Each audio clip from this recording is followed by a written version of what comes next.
오늘은 이상한 족보 그 속에 담긴 마태가 전한 복음, 이상한 족보 그 속에 담긴 마태가 전한 복음이라는 제목으로 성탄절 메시지를 준비하도록 하겠습니다. 4달러, 이 금액은 그가 1989년 펜실베니아 애덤스타운 졸업시장에서 낡은 액자 하나를 사기 위해 지불한 돈이었습니다. 그는 4달러를 지불하면서도 그림에는 전혀 관심이 없었습니다. 그 그림은 오래된 캔버스에 형체를 알아보기 힘든 시골 풍경이 그려져 있었고 작가의 소명도 알아보기 힘든 상태였습니다. 그가 관심을 가진 것은 금박으로 장식된 액자였습니다. 액자를 판매한 사람도 아무 생각 없이 4달러를 받고 그 액자를 건네주었습니다. 추워도 그 액자의 값이 4달러와 다르리라고는 생각하지 못하고 말입니다. 그 액자를 사서 집으로 돌아왔습니다. 그런데 이게 웬일입니까? 집에 들어오자마자 액자를 떨어뜨리고 액자가 그만 산산조각이 나고 말았습니다. 4달러를 준 것이 너무나 아까운 생각이 들었습니다. 그런데 깨어진 액자 사이로 편지 봉투 크기의 빳빳한 종이가 하나 보이는 겁니다. 그래서 천천히 그 종이를 폈고 거기 적혀있는 글자를 손가락으로 짚어가면서 읽기 시작했습니다. 설마 이 종이 조각이가 진품일까? 결국 그는 역사 관련 물품을 수집하는 친구를 불러서 그 종이 조각을 한번 검토해보도록 부탁을 했습니다. 과연 그 종이는 무엇이었을까요? 그리고 그 이후에 어떤 일이 일어났을까요? 그 종이장은 바로 1776년 7월 4일 존 던랩이 인쇄한 독립선언문 초판이었습니다. 이 문서는 1991년 7월 4일 경매에 넘겨졌고 드디어 낙찰이 되었습니다. 240만 달러에 낙찰이 되었습니다. 독립선언문 초판이 발견되자 벼룩시장에서 4달러밖에 안 되는 그 액자의 가치가 무려 240만 달러의 가치가 된 것입니다. 저는 우리가 읽은 오늘 본문이 이와 아주 비슷하다고 생각합니다. 오늘 본문은 신약 성경에 제일 먼저 나오는 부분입니다. 일단 제일 먼저 등장했다는 그 자체가 가치를 가진 겁니다. 이것은 마치 구약 성경에 제일 처음에 등장하는 그 문장이 수천 년 동안 철학자들이 던졌던 질문에 답을 해준 것과 똑같습니다. 인간은 누구인가? 인간이 존재하는 목적은 무엇인가? 이 우주 만물은 어떤 창조자가 만들었는가? 아니면 자연이 자연적으로 진화했는가? 이런 철학적인 무렵에 구약성경 제일 첫 문장이 답을 해주는 것입니다. 태초에 하나님이 천지를 창조하시는 인간이 누구인가? 하나님께서 창조한 존재입니다. 인간이 살아가는 목적이 무엇인가? 우리는 기존을 모르기 때문에 창조주의 영광을 위해 살아가는 것입니다. 그리고 이 모든 세계는 창조되었는가 진화되었는가? 하나님께서 분명히 온천한 만물을 창조했다고 말씀하고 있는 것입니다. 오늘 본문도 마찬가지입니다. 오늘 본문은 신약 성경의 가장 처음 나오는 부분인데 이 부분에 신약 성경의 핵심 주제가 담겨 있습니다. 많은 사람들은 이 부분을 읽으면서 낳고 계속 나오니까 지루해합니다. 그리고 제대로 한번 정독해본 사람이 거의 없을 것입니다. 마치 이 부분을 신약 성경에서 4달러 가치밖에 안 되는 부분으로 많이 생각할 것입니다. 여러분은 어떠십니까? 한번 이 부분을 마음을 잡고 한번 정독해 보신 적이 있습니까? 우리가 조금만 이 부분을 주위에서 읽고 공부해 보면은 240만 불 정도의 그 가치를 발견할 수가 있습니다. 근데 우리가 좀 두 눈을 부릅뜨고 이 부분을 읽기 시작하면 이상한 점을 발견하기 시작합니다. 최소한 세 군데에서 이 예수님의 족보에서 이상한 점을 발견할 수가 있습니다. 첫 번째가 뭐냐면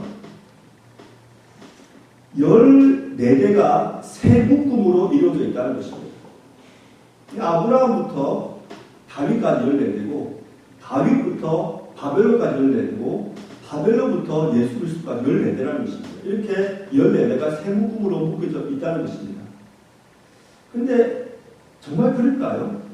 어떻게 이렇게 기계적으로 예수님의 조상들이 14대씩 딱 이렇게 묶여져 있을까요? 혹시 사실일까요? 만약에 이것이 사실이 아니라면 마태는 지금 무슨 말을 하고 싶었던 걸까요? 두 번째 이상한 점은 뭐냐면 이 족보에 여성들의 이름이 등장한다는 겁니다. 우리가 고대 유대 사회를 우리가 좀 공부하면 알겠지만 당시 여성들은 인구 숫자에 포함되지 않았습니다. 그런데 여기 보면은 여성들의 이름이 등장하기 시작합니다. 그런데 그 이름들이 예사로운 이름들이 아닙니다. 만약에 굳이 마태가 여자들의 이름을 등장시켰다면 아브라함의 아내인 사라나, 이삭의 아내인 리브가나, 아니면 야곱의 아내인 레아나, 라헬을 등장시켜야 되는데 그 사람들의 이름은 빼고 다른 사람들의 이름이 등장해 있다는 것입니다. 세 번째가 뭐냐면 지금 예수님의 족보를 이야기하고 있는데 우리가 이 본문을 잘 읽어보면은 예수님이 혈통적으로 이 족보에 속하지 않는다는 것입니다. 충격적인 것입니다. 지금 이 족보는 예수님의 아버지인 요셉의 족보인데 요셉의 피를 예수님이 이어받지 않은 것입니다. 생물학적으로 이 족보에 예수님이 해당이 안 되는 겁니다. 우리 이 세 가지 이상한 점을 이 족보에서 조금만 주의해서 읽어보면 발견할 수 있는데 어떻게 이 문제를 해결할 수 있을까요? 그것은 우리가 마태복음을 왜 기록했느냐 그것을 한번 생각해 봐야 됩니다. 특히 마태가 누구에게 이 마태복음을 기록했고 무슨 의도로 이 마태복음을 기록했는지 그 부분을 우리가 연구해 보면 제가 방금 드렸던 이 세 가지 의문점을 발견할 수 있고 의문점이 해결될 뿐만 아니라 그것이 진정 마태가 전하고자 한 복음이었다. 그것을 알 수 있는 것입니다. 먼저 마태복음을 이제 기록했는데 신학자들마다 마태복음에 대해서 공통적으로 하는 말이 있습니다. 그것이 뭐냐면 마태복음은 사복음서 중에서 가장 완성도가 높다. 마태복음은 예수님의 출생과 삶과 가르침과 죽으심과 부활하심이 전체적으로 잘 조직되어서 설명되어 있다. 이렇게 말합니다. 이것은 신학자들이 공통적으로 하는 말입니다. 그래서 초대교회 당시 성도님들을 교육하기 위해서 가장 많이 사용된 성경이 바로 이 마태복음입니다. 두 번째 특징이 뭐냐면 이 마태복음은 이방인들을 위해서 기록한 것이 아니라 유대인 그리스도인을 위해서 기록했다는 것입니다. 믿음이 신실한 유대인 그리스도인 혹은 유대교를 믿다가 이제 기독교로 개종한 사람들, 이제 갓 신앙을 간 사람들에게 기독교가 무엇인지를 잘 교육하기 위해서 기록된 것이 바로 마태복음이라는 것입니다. 그래서 우리가 어떻게 알 수 있냐면 마태복음 1장 처음부터 예수님의 족보, 특별히 아브라함과 모세로 이어지는 족보가 등장하기 때문입니다. 우리가 바로 그 다음 성경에 있는 마가복음은 유대인을 위해서 기록한 성경이 아니라 이방인을 위해서 기록했습니다.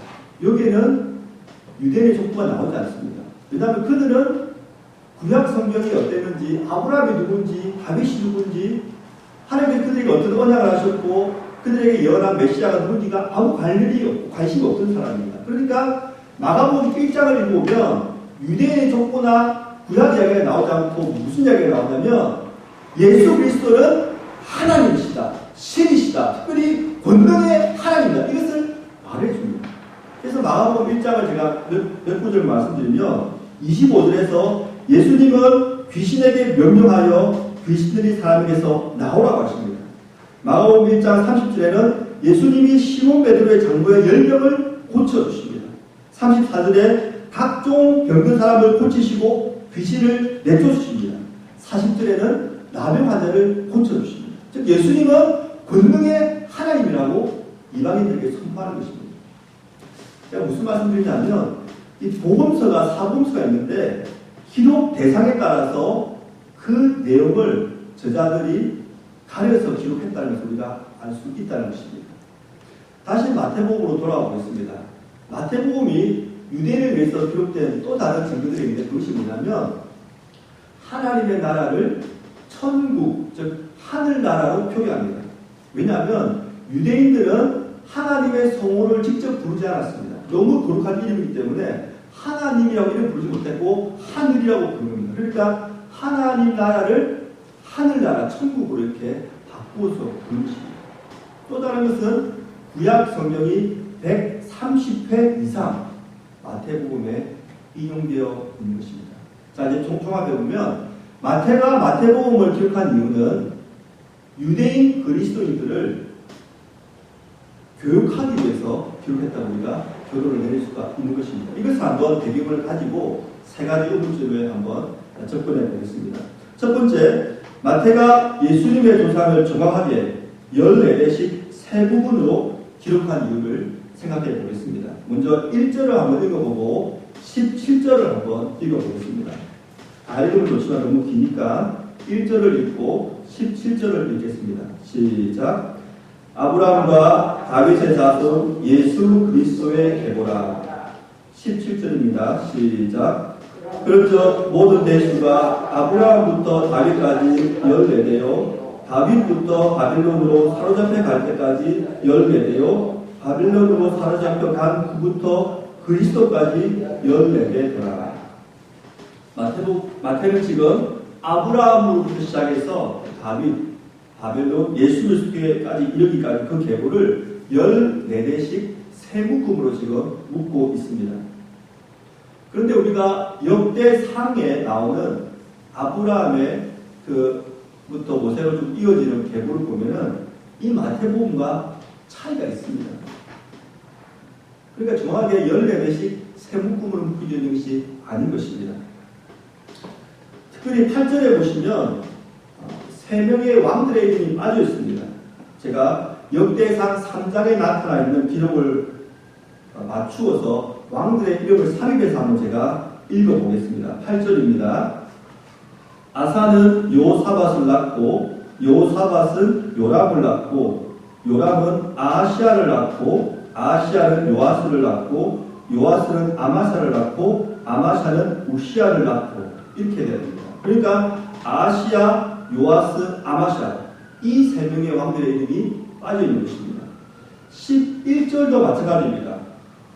바벨론으로 사로잡혀 갈 때에 요시아는 여호야김을 낳고 여호야김은 여고냐와 그의 형제들을 낳았습니다. 즉 여호야김이 빠져 있는 것입니다.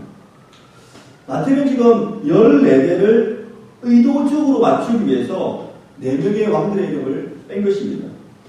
여기서 우리는 한 가지 질문을 던져야 합니다. 왜 마태는 역대상에 나타나 있는 왕들의 이름을 빼면서까지 14대를 맞추려고 했을까?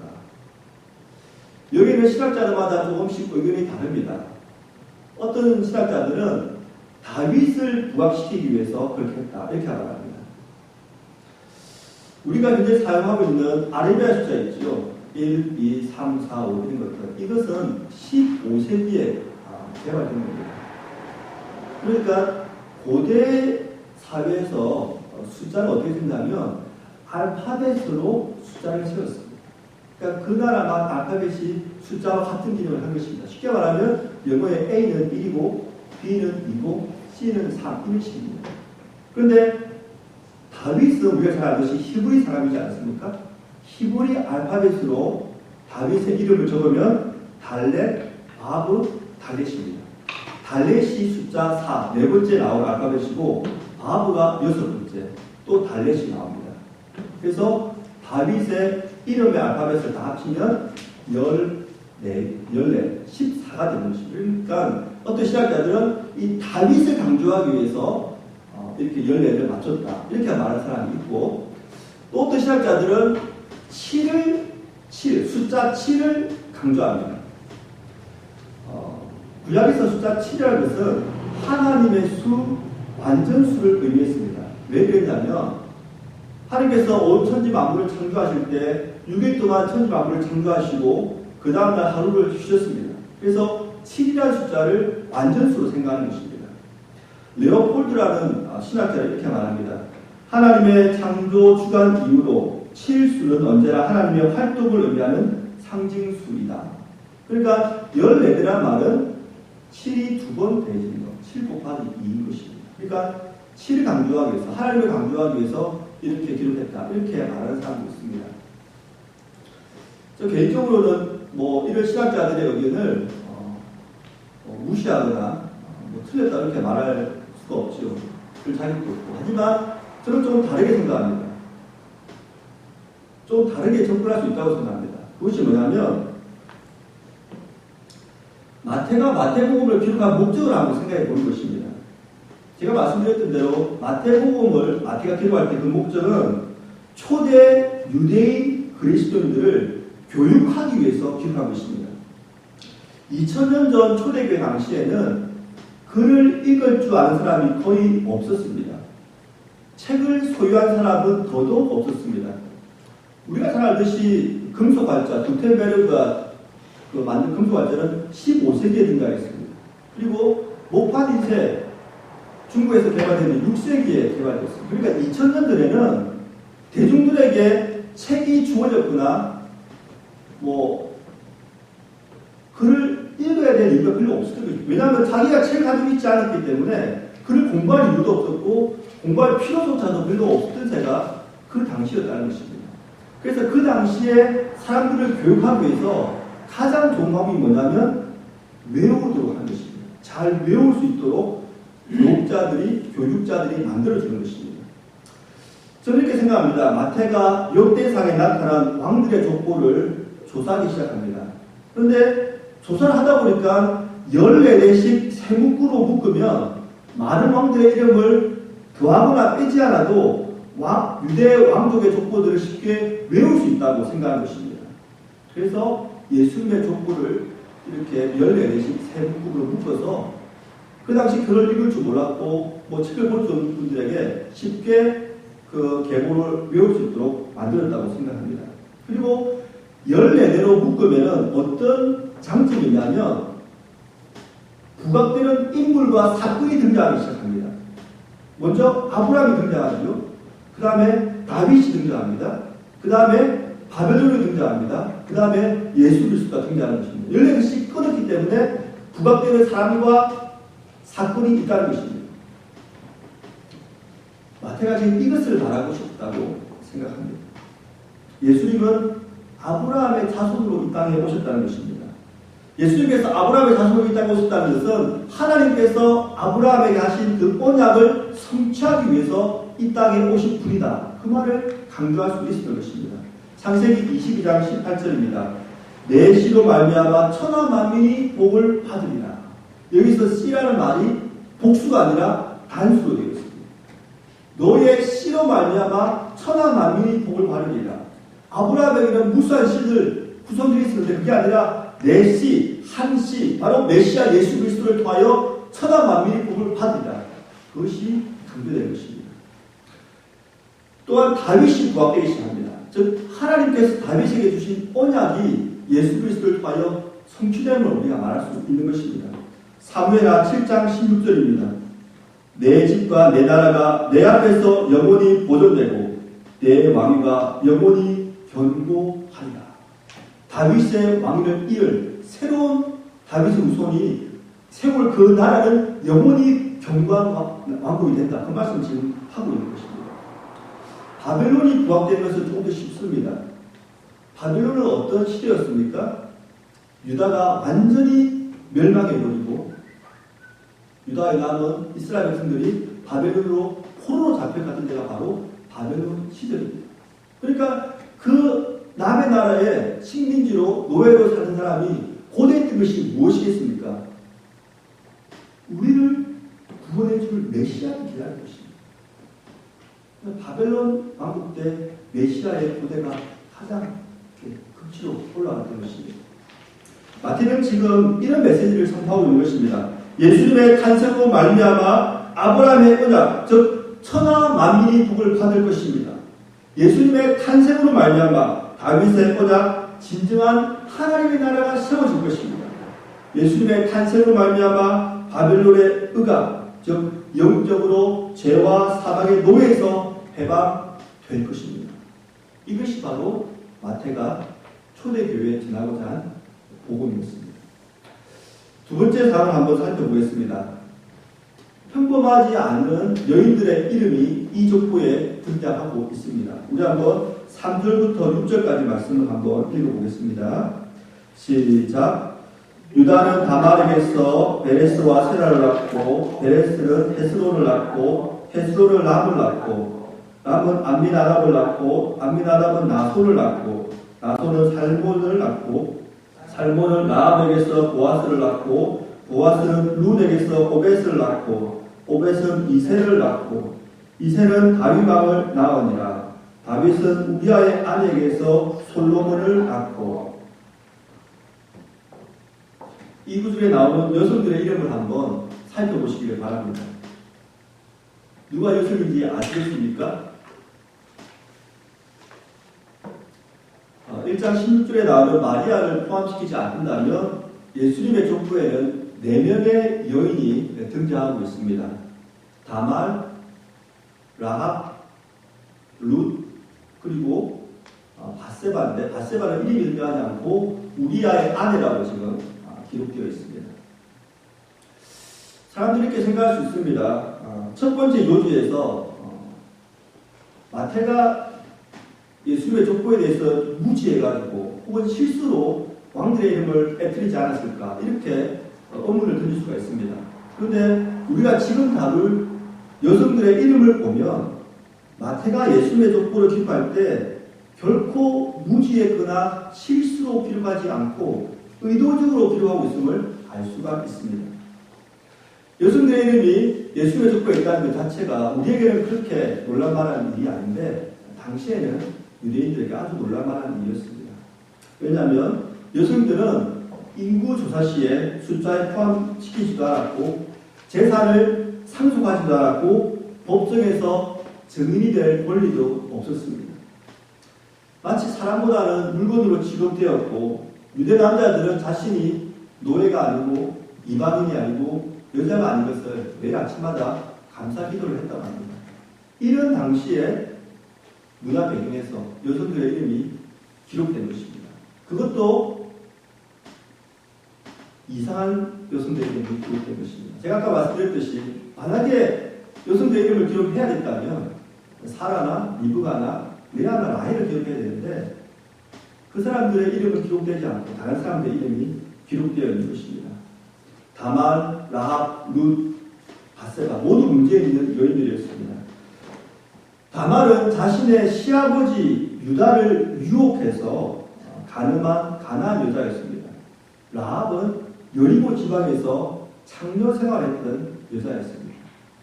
룻은 이스라엘 사람이 아니라 모압 지방 여인이었습니다. 바세바 역시 우리아의 아내였습니다. 우리아가 헷 사람이기 때문에 신학자들은 추정하는데 바세바도 헷 사람일 거다. 즉 유대인이 아닐 거라고 그렇게 예상을 한 거죠. 그러니까 여기 나온 여인들이 모두 유대인들이 아니고 이방인들인 것입니다. 그리고 이방인일 가능성이 아주 높은 사람들인 것입니다. 마태가 지금 이 여인들을 예수님의 족보에 등장시키면서 전하고자 하는 메시지가 무엇이었을까요? 바로 새로운 시대가 도래했다는 것을 지금 말하고 있는 것입니다. 예수님께서 이 땅에 오심으로 유대인과 이방인의 장벽이 무너졌다는 것입니다. 예수님께서 이루실 하나님의 나라는 유대인만이 아니라 이방인도 들어올 수 있다는 것입니다.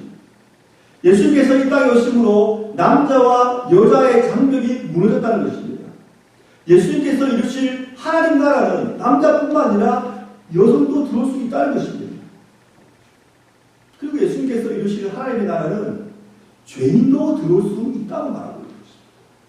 가늠한 여인, 참여한 여인 다 하나님의 나라에 들어올 수 있다고 지금 마태가 증거하고 있는 것입니다.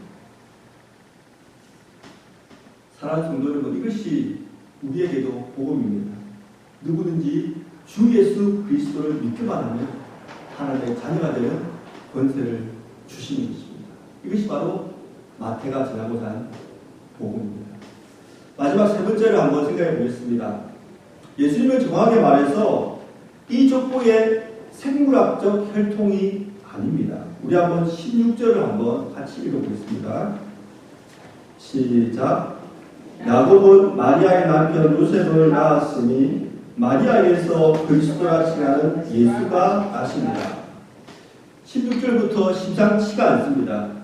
야곱은 요셉을 낳고 요셉은 예수를 낳으니라 이렇게 돼야 되는데 지금까지 흐름과 다른 흐름이 지금 된 것입니다. 지금까지 계속 낳고 하다가 갑자기 음색이 바뀐 것입니다. 그리고 마태는 지금 요셉을 예수님의 아버지라고 설명하고 있지 않고 마리아의 남편 요셉으로 말하고 있습니다. 충격적이지 않습니까? 지금 마태가 예수님께서는 아브라함과 다윗의 후손이라고 소개하고 있는데 막상 족보를 보면 지금 이들과 아무런 피가 섞여 있지 않은 것입니다. 마태가 지금 실수하고 있는 걸까요? 마태가 의도적으로 이방 여인 4명을 예수님의 족보에 등장시킨 것이 실수가 아니듯이 예수님이 요셉과 마리아와 서로 동침해서 낳은 아들이 아니라고 말하는 것 역시 실수하고 있는 것이 아닌 것입니다. 마태가 이 부분을 조금 더 길게 설명을 해주고 있습니다. 18절에서 20절까지 세 절을 한번 읽어보겠습니다. 시작. 예수 그리스도의 나심은 이러하니라. 그의 어머니 마리아가 요셉과 약혼하고 동거하기 전에 성령으로 잉태된 것이 나타났더니 그의 남편 요셉은 의로운 사람이라. 그를 드러내지 아니하고 가만히 끊고자 하여 이 일을 생각할 때에 주의 사자가 현명하여 이르되 다윗의 나선 요셉아 네 아내 마리아 데려오기를 무서워하지 말라. 그에게 잉태된 자는 성령으로 된 것이니라. 여기에 마태가 전하고자 하는 복음의 핵심이 담겨 있습니다. 마태는 예수님의 탄생을 설명하기 위해서 그 당시 유대 사회의 결혼 제도를 가지고 옵니다. 즉 약혼 제도입니다. 당시의 약혼 제도는 현대의 약혼 제도와 많은 차이점을 가지고 있었습니다. 당시 사회에서 약혼은 결혼과 동일한 법적 효력을 가졌습니다. 약혼한 부부가 헤어지려면 법적으로 이혼을 해야 됐습니다. 그리고 약혼한 사이일지라도 사람들은 그 약혼한 여인에게 누구의 아내로 불려졌습니다. 그리고 약혼한 사이인데 남자가 혹시나 병으로 죽거나 전쟁에 나가 죽으면 그 약혼한 여성은 과부로 인정이 되는 것입니다. 약혼한 관계도 법적으로 결혼한 것과 마찬가지로 인정이 되는 것입니다.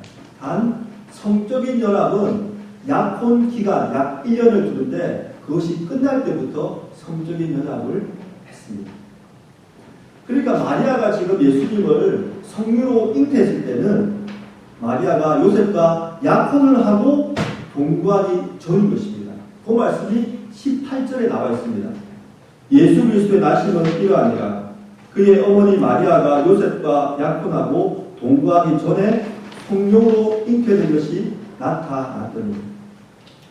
그러므로 예수님은 법적으로는 완전한 요셉 가문의 사람이었지만 그의 육체적인 피는 이어받지 않은 것입니다. 마태가 지금 말하고자 하는 것이 이런 것입니다. 법적으로는 예수님께서 아브라함의 후손, 다윗의 후손, 요셉의 후손인 사람입니다. 하지만 생물학적으로는 예수님께서는 요셉과 마리아가 동침해서 낳은 아들이 아니라고 지금 말을 하고 있는 것입니다. 이것은 우리 구원에 있어서 굉장히 중요한 사항입니다. 한번 생각해 보십시다. 만약에 예수님께서 요셉과 마리아의 동침으로 태어난 아들이라면 예수님이 우리의 구원자가 될 수 있습니까? 만약에 예수님께서 요셉의 피를 이어받아서 태어난 아들이라면 완전한 사람은 될 수 있어도 완전한 하나님은 될 수 없는 것입니다. 즉 우리의 죄를 위하여 대신 십자가를 질 수 있는 분이 아닌 것입니다. 하나님께서는 당시 결혼 제도를 활용해서 기막힌 구속의 역사를 이루신 것입니다. 말씀을 맺겠습니다. 제가 먼저 21절을 한번 읽어드리겠습니다. 아들을 낳으리니 이름을 예수라 하라. 이는 그가 자기 백성을 그들의 죄에서 구원할 자이심이라 하니라. 오늘 예수님께서 2000년 전 베들레헴 구유에서 태어나신 성탄절입니다. 예수님께서 이 땅에 오신 이유는 우리를 우리의 죄에서 구원해 주시기 위해서입니다. 이를 위하여 하늘 보좌를 버리시고 이 땅에 아기 예수로 태어나신 것입니다.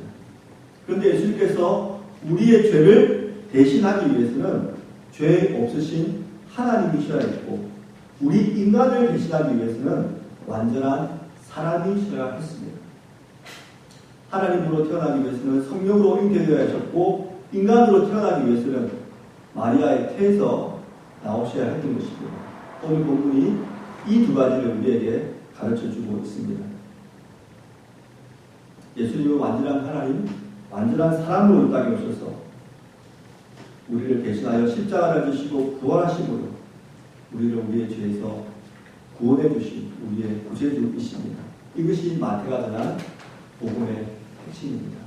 사랑하는 성도 여러분, 2016년도 성탄을 맞이하여 주님의 탄생의 의미를 다시 한 번 더 기억합시다.